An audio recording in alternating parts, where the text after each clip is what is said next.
এই যে তরবারিগুলো দেখছেন, এগুলো হযরত মুহাম্মদ সাল্লাল্লাহু আলাইহি ওয়াসাল্লামের ব্যবহৃত তরবারি। এই স্যান্ডেল, এই জুতো সহ এই দৃশ্যে যা কিছু দেখতে পাচ্ছেন সবকিছুই মহানবী সাল্লাল্লাহু আলাইহি ওয়াসাল্লামের। আর এই জামাটি হযরত ফাতেমা রাদিয়াল্লাহু তাআলা আনহু।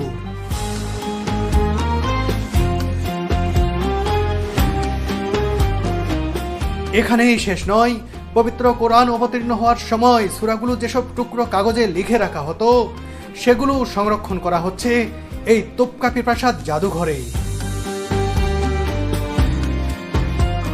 ইসলামের ইতিহাসের এত এত মূল্যবান নিদর্শন এখানে রয়েছে যা কেউ কল্পনাও করতে পারবে না।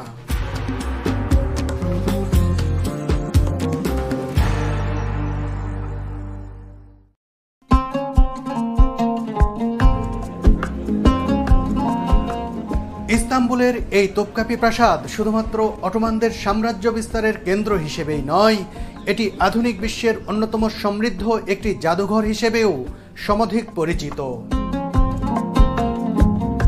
বিশেষ করে এই প্রাসাদের তৃতীয় চত্বরের এই সংগ্রহশালায় রক্ষিত ইসলামিক নিদর্শনগুলো ইতিহাসের অমূল্য সম্পদ হিসেবেই বিবেচিত হয়ে আসছে। প্রতিদিন মুসলিমদের পাশাপাশি বিভিন্ন ধর্মের হাজার হাজার মানুষ এই পবিত্র নিদর্শনগুলো দেখার জন্য ভিড় করে থাকেন এখানে। আমি আর ছোট ভাই রিফাত লাইনে দাঁড়িয়ে ধীরে ধীরে এগিয়ে যেতে থাকলাম সংগ্রহশালার প্রবেশদ্বারের দিকে।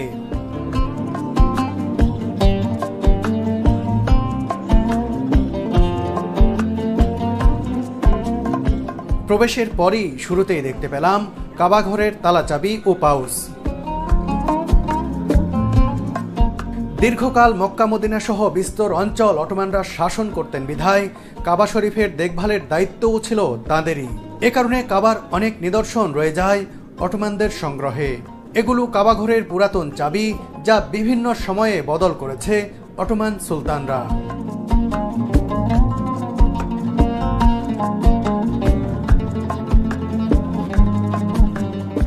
এখানে পাশাপাশি সাজিয়ে রাখা হয়েছে কাবা শরীফের বেশ কয়েকটি তালাচাবি। আহা, কাবা দেখিনি স্বচক্ষে, তবে তালাচাবি দেখেই অদ্ভুত অনুভূতি হচ্ছে মনে।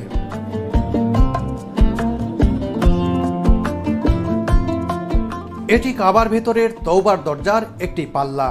8 থেকে 13 শতাব্দীর এই পাল্লাটি ক্ষয়প্রাপ্ত হলে তা বদল করা হয়, তবে এটি অটোমানরা ইস্তাম্বুলে নিয়ে আসেন 1593 সালে। এটি কাবার সিলিং এর কাঠ। কাঠটি ক্ষয়প্রাপ্ত হলে তা বদল করা হয়। এটি এই প্রাসাদে আনা হয় 1593 সালে। আর সিলিং এর কাঠের পাশেই রাখা হয়েছে কাবার দেয়াল থেকে খসে পড়া পাথরের কিছু টুকরা।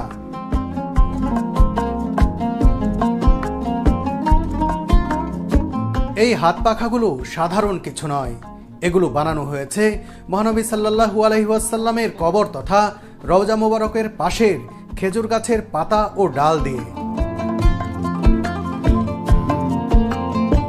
সংগ্রহশালার এই কক্ষে দেখতে পেলাম কাবা শরীফের দেয়ালে স্থাপিত হাজরে আসওয়াদ তথা কালো পাথর ঘিরে বসানো সোনার ফ্রেম বা কেসিং। ক্ষয়প্রাপ্ত হওয়ার পর এটি খুলে এনে নতুন ফ্রেম বসানো হয়। অটোমান শাসকদের সময়ে হাজরে আসওয়াদে স্বর্ণের ফ্রেম ব্যবহার করা হলেও বর্তমান সময়ে যে ফ্রেম রয়েছে তা অবশ্য রূপার তৈরি। তোপকাপি প্রাসাদের এই কক্ষে 450 বছর ধরে দিনরাত কোরআন তেলাওয়াত চলছে। এটি কোরআনের প্রতি তুর্কি শাসকদের ভালোবাসার অন্যতম নিদর্শন বলে মনে করা হয়। 1517 সাল থেকে এই প্রাসাদে অবিরতভাবে কোরআন তেলাওয়াত শুরু হয়। 1923 সালে তুর্কি রিপাবলিক ঘোষণার পর থেকে 1969 সাল পর্যন্ত তা বন্ধ ছিল। মধ্যবর্তী এই 46 বছর ছাড়া 450 বছরেরও বেশি সময় রাত দিন 24 ঘন্টা এভাবেই কোরআন তেলাওয়াত হচ্ছে এই তোপকাপি প্রাসাদে।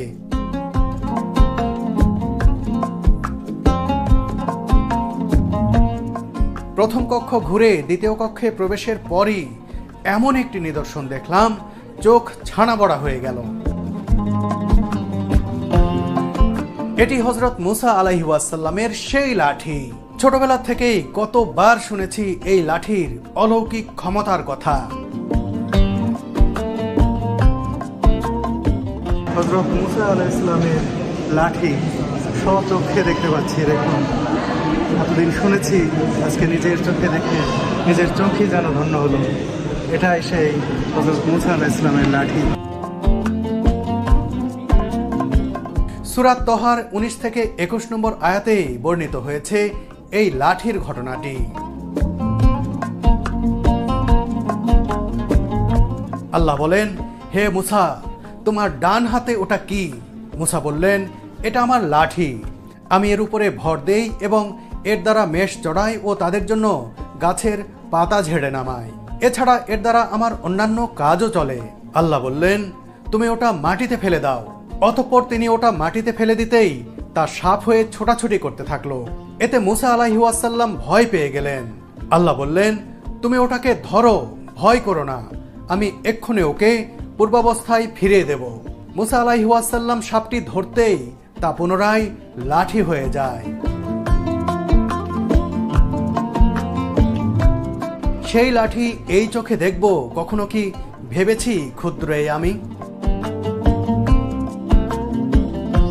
মুসা আলাইহিস সালামের লাঠির পাশেই জটলা করে খুব আগ্রহ ভরে কিছু একটা দেখছেন সবাই।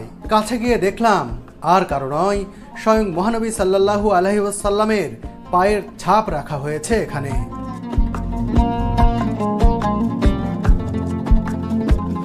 ভালো করে দেখুন, এটি হযরত মুহাম্মদ সাল্লাল্লাহু আলাইহি ওয়াসাল্লামের পায়ের ছাপ।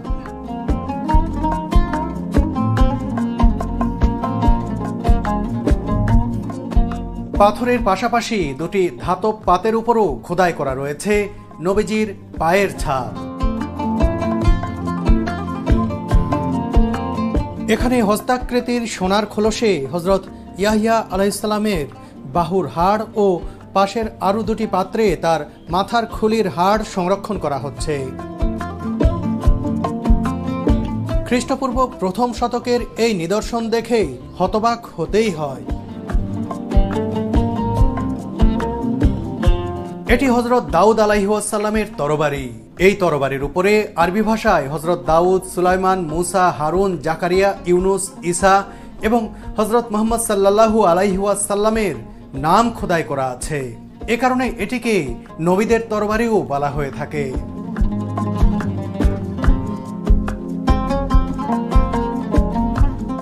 জালুতকে শিরোচ্ছেদ করার পর এই তরবারিটি উপহার হিসেবে লাভ করেন হযরত দাউদ আলাইহিস সালাম। তরবারিটিতে একটি খোদাইকৃত লিপিও রয়েছে, যা নাবাতিয়ান বা মেসোপটেমিয়ান লিখনী হিসেবে চিহ্নিত হয়েছে। হযরত দাউদ আলাইহিস সালামের তরবারি এখানে সুন্দরভাবে সাজিয়ে রাখা হয়েছে।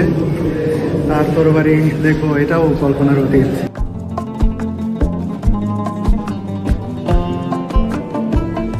ইসলাম ধর্মীয় ভবিষ্যৎবাণী অনুসারে হযরত ঈসা মসীহ আলাইহিস সালাম দাজ্জালকে পরাস্ত করতে যখন পৃথিবীতে আসবেন, তখন তিনি এই তরবারিটি ব্যবহার করবেন।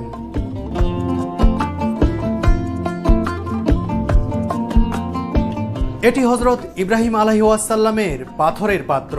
জীবদ্দশায় এই পাত্রটি তিনি ব্যবহার করেছিলেন।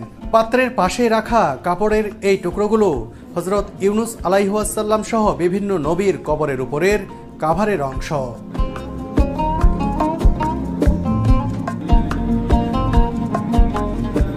বন্ধুরা, এখন এমন একটি কক্ষে প্রবেশ করেছি যেখানে হযরত মুহাম্মদ সাল্লাল্লাহু আলাইহি ওয়াসাল্লামের ব্যবহৃত তরবারি রয়েছে, তার জুতো রয়েছে। এছাড়া মহানবীর অনেক কিছু কিন্তু এখানে রয়েছে, যেগুলো আমরা কিছুক্ষণের মধ্যেই দেখব। আমি নিজে দেখব, আপনাদেরকেও দেখাবো। খুবই ভালো লাগছে, আমি খুবই এক্সাইটেড যে হযরত মুহাম্মদ সাল্লাল্লাহু আলাইহি ওয়াসাল্লামের ব্যবহৃত জিনিসপত্র, তরবারি সহ, তার পায়ের স্যান্ডেল সহ যে অনেক কিছু এখানে আছে, সেটা দেখব আমি। এই কক্ষে শুরুতেই চোখে পড়ল নবীজির পায়ের ছাপ। মিরাজে যাওয়ার সময় জেরুজালেমের ডোম অব দ্য রকের উপর মহানবী সাল্লাল্লাহু আলাইহি ওয়াসাল্লাম যে পদচিহ্ন এঁকে দিয়েছিলেন, 1878 সালে অটোমান সুলতান আব্দুল হামিদ সেই ছাপ সংগ্রহ করে এভাবেই সোনার ফ্রেমে বাঁধিয়ে নিয়েছিলেন। এবার যা দেখছেন তা কল্পনারও অতীত।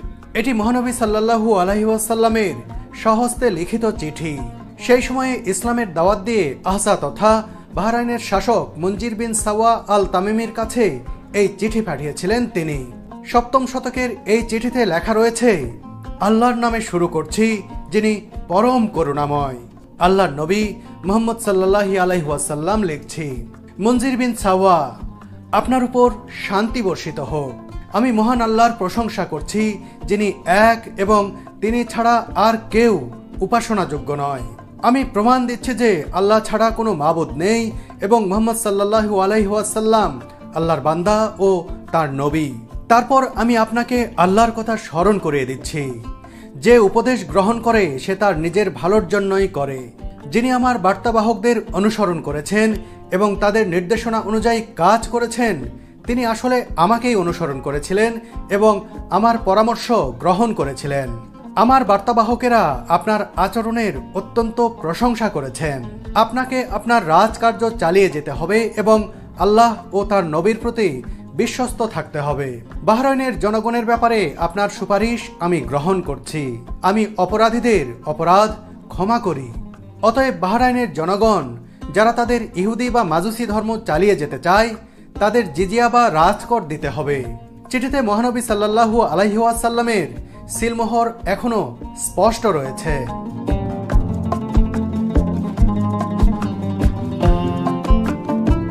এটিও মহানবী সাল্লাল্লাহু আলাইহি ওয়াসাল্লামের আরেকটি চিঠি। এই চিঠি তিনি লিখেছিলেন মিশরের শাসক মুকাউকিসকে। 1858 সালে এই চিঠি উদ্ধার করা হয় মিশর থেকেই। এই চিঠিতেও পরম করুণাময় আল্লাহর একত্ববাদের বর্ণনার পাশাপাশি মুকাউকিসকে ইসলামের দাওয়াত দিয়েছিলেন মহানবী সাল্লাল্লাহু আলাইহি ওয়াসাল্লাম। চিঠিতে তিনি বলেন, আমি আপনাকে শান্তি প্রতিষ্ঠার আবেদন সহকারে আহ্বান করছি।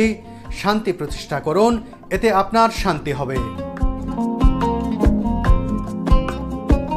এটি সিরিয়ার দামেস্কের গভর্নর হারিস বিন আবিসামর গাসসানিকে লেখা মহানবী সাল্লাল্লাহু আলাইহি ওয়াসাল্লামের আরেকটি চিঠি। এই চিঠিতেও হযরত মুহাম্মদ সাল্লাল্লাহু আলাইহি ওয়াসাল্লাম মূলত ইসলামের দাওয়াতি দিয়েছিলেন। সেই সময় এমন চিঠি বেশ কয়েকজন শাসকের কাছে তিনি পাঠিয়েছিলেন। নিজেকে নবী দাবি করা ইয়ামামা অঞ্চলের শাসক মুসাইলিমার কাছে এই চিঠি লিখেছিলেন হযরত মুহাম্মদ সাল্লাল্লাহু আলাইহি ওয়াসাল্লাম। সংবোধন শেষে তিনি এতে লিখেন, জেনে রেখো পৃথিবী সম্পূর্ণই আল্লাহর। তিনি তার বান্দাদের মধ্যে যাকে ইচ্ছা পৃথিবীর কর্তৃত্ব দান করেন। আর আখিরাতের সফলতা তো তাঁদের জন্যই যারা আল্লাহকে ভয় করেন।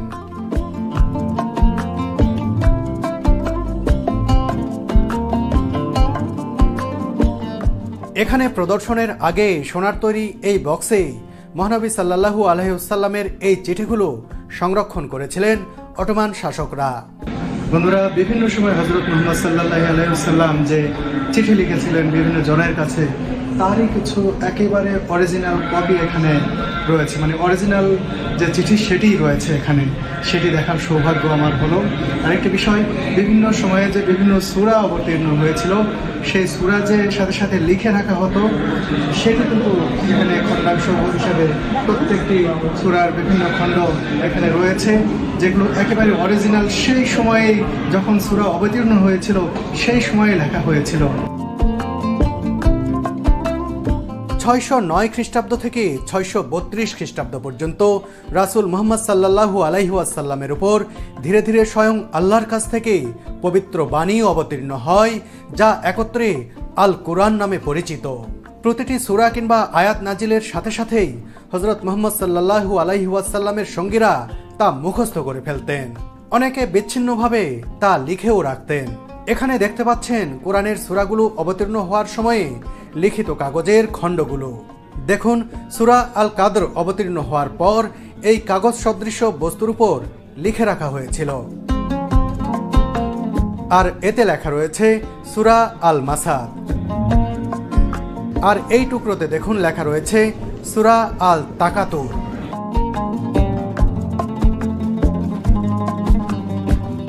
সপ্তম শতকে অবতীর্ণ হওয়া সবগুলো সূরা পরবর্তীতে একত্র করে প্রথম যে কোরআনের পাণ্ডুলিপি তৈরি করা হয়, তার একটি রয়েছে এই সংগ্রহশালায়। কোরআনের এই পাণ্ডুলিপিটি তোপকাপি পাণ্ডুলিপি নামেও পরিচিত।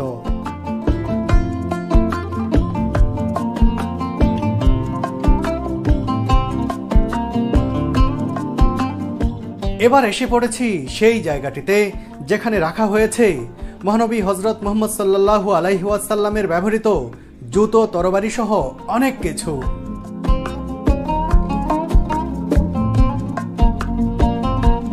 বন্ধুরা, এখন আমি দাঁড়িয়ে রয়েছি হযরত মুহাম্মদ সাল্লাল্লাহু আলাইহি ওয়াসাল্লামের তরবারি, জুতা মুবারক আরও যে নিদর্শনগুলো রয়েছে সেখানে।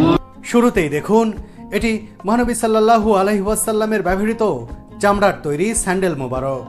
আহা, এই স্যান্ডেল পরেই দিনের নবী কত পথ হেঁটেছেন। এটিও তার আরেক জোড়া পাদুকার একটি। এই স্যান্ডেলটিও চামড়ার তৈরি।